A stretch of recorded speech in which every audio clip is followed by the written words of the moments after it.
ஆன்ம நண்பர்கள் அனைவருக்கும் வணக்கம்.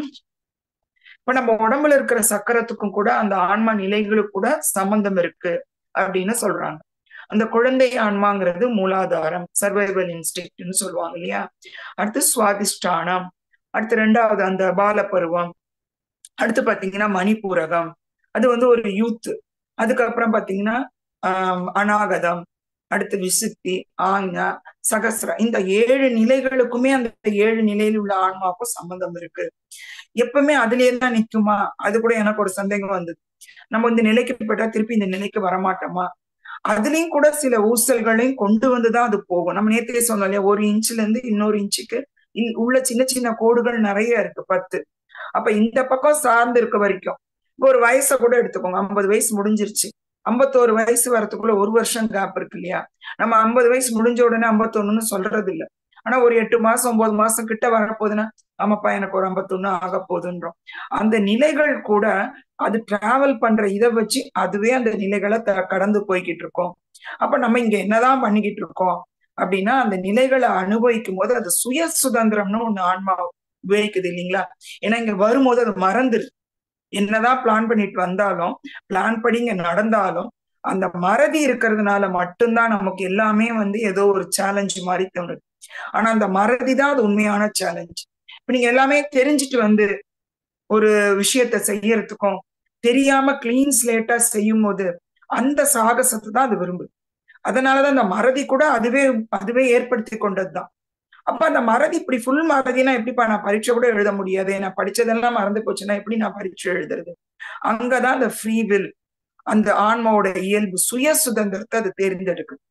நான் இங்க வரும்போது இது போல நீங்க முன்னாடி பிறவிகள் என்னெல்லாம் செஞ்சிருப்பீங்க, அந்த பதிவுகள், அதாவது அதனோட என்ன சொல்றது, அதனோட அந்த ஆற்றல் எவ்வளவுலாம் நம்ம கத்துக்கிட்டோம், அது கண்டிப்பா உள்ளதா இருக்கும். அது நம்ம சின்ன சின்ன செயல்களே வந்துடும்.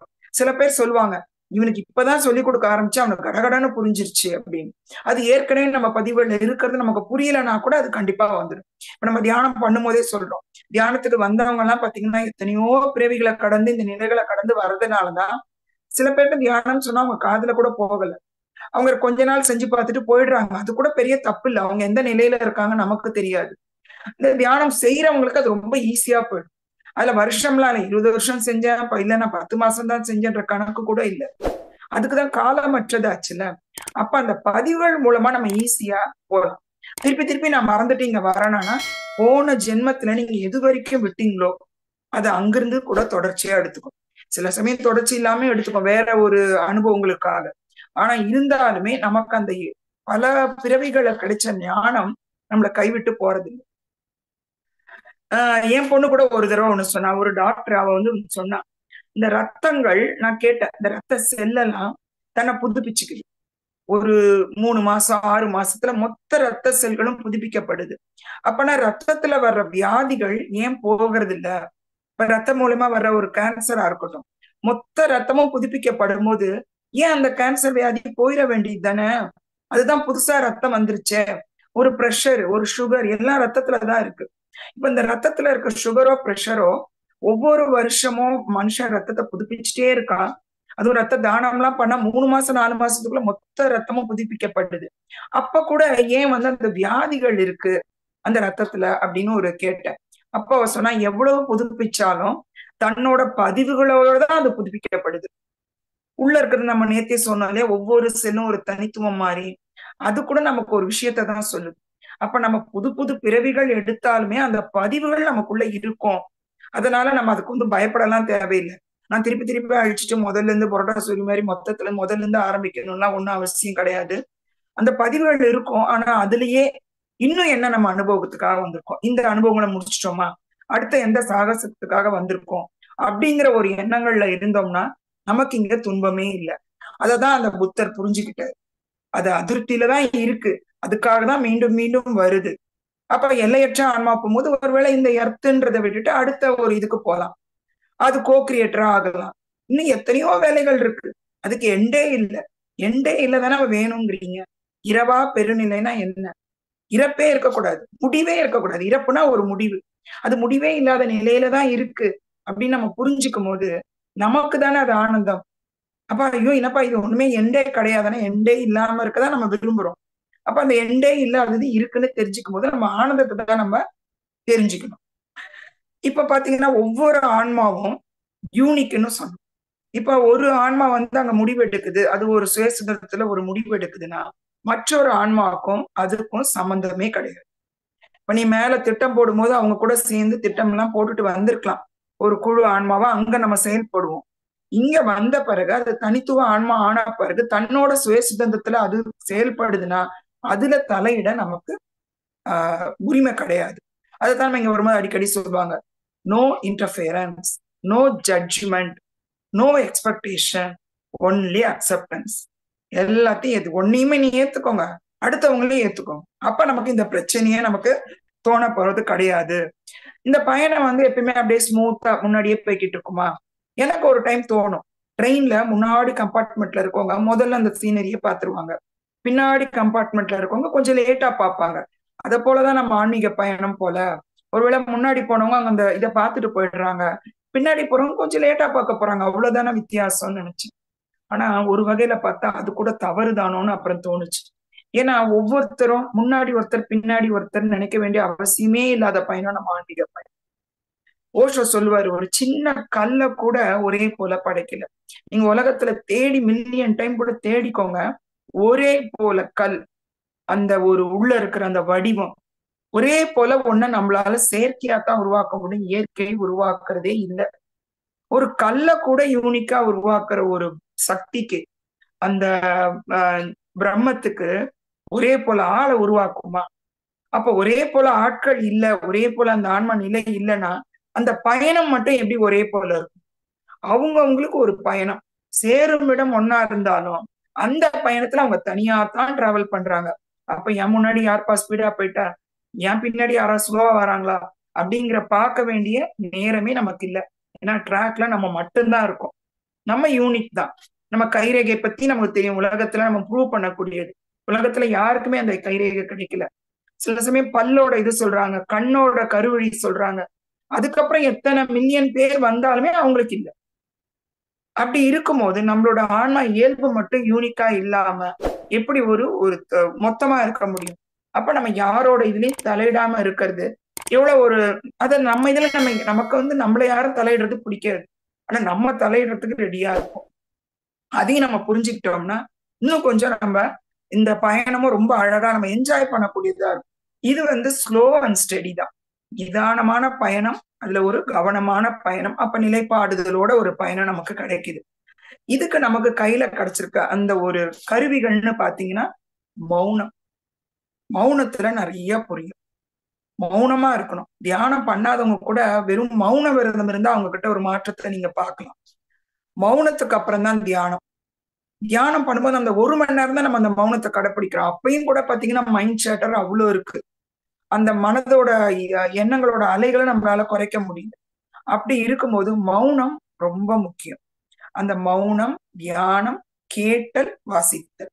கேட்கறதுன்னா அந்த சத் சங்கம், வாசித்தல்னா அந்த ரீடிங் புக்ஸ். இந்த 4ஐயும் கூட நம்ம நேத்து கேட்டாங்க சில பேர் எங்களுக்கு புக்கு படிக்க. அதை கூட நிதானமா தான் அந்த முதல்ல ஸ்டெப்பையாவது வைக்கணும்.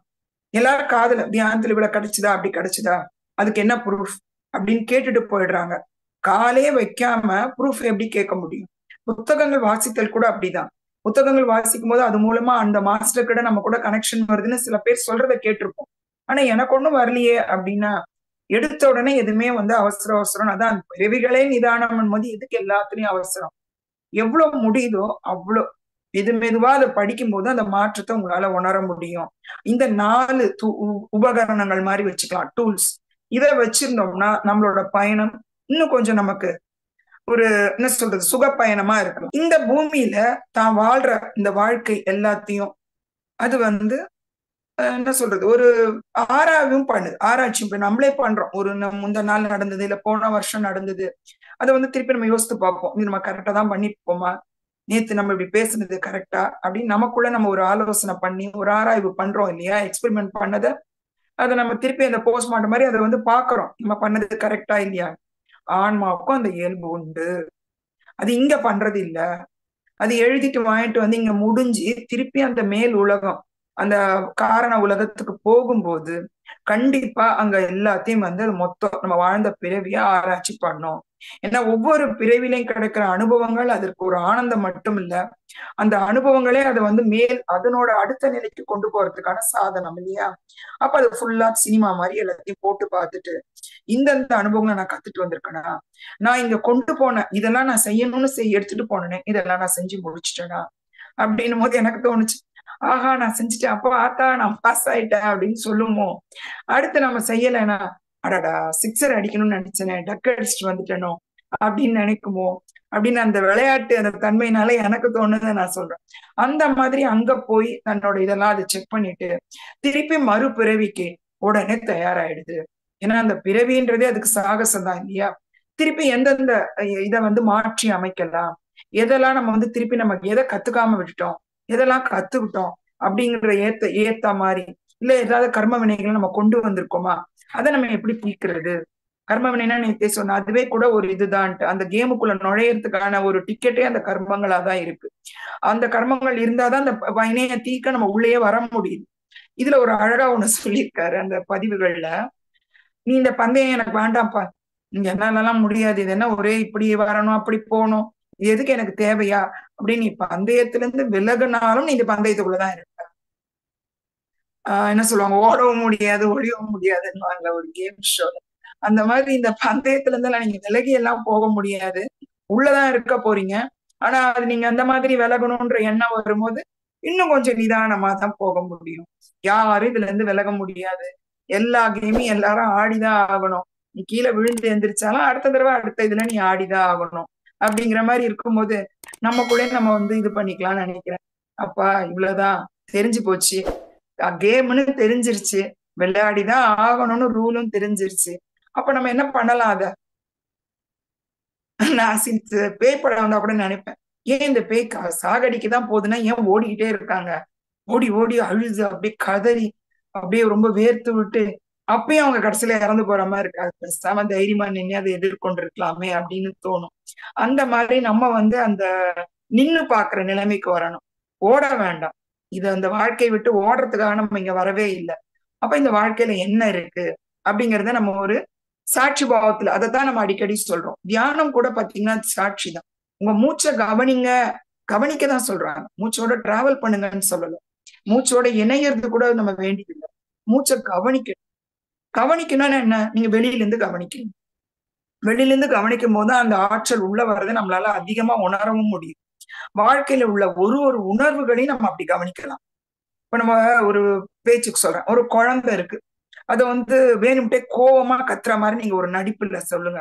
அந்த குழந்தை நீ கோவமா நிஜமாதான் கத்துறியா தெரியாம ஒரு அழுகையில பண்ணுது, நமக்கு உடனே ஒரே சிரிப்பு வரும்.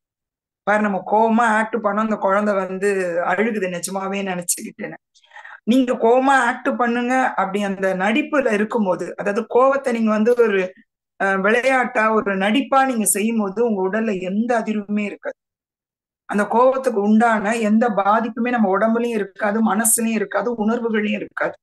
இப்ப நம்ம செய்யற ஏதாவது ஒரு வேலை இருக்கு, வேற வழி இல்ல, கோவப்பட வேண்டிய வேலை இருக்கு, இல்ல நம்ம அழ வேண்டிய வேலை இருக்கு அப்படின்னா அதையே கொஞ்சம் அப்படி தள்ளி நின்னு, பரவாயில்லப்பா இந்த கேரக்டர் நல்லா பண்றோம், நம்ம இந்த இடத்துல எப்படி நம்ம கோவப்பட வேண்டிய விஷயத்த பேசிட்டோம், இப்ப நீங்க அழ வேண்டியிருக்கு, எனக்கு அழுகையா வருது, நம்ம அழுதுட்டு இருக்கோம், பரவாயில்ல எப்படி நம்ம அழறோம், இப்படி நம்ம பார்க்க ஆரம்பிச்சாலே அந்த உணர்வுகளோட தாக்கம் குறைய ஆரம்பிச்சிடும்.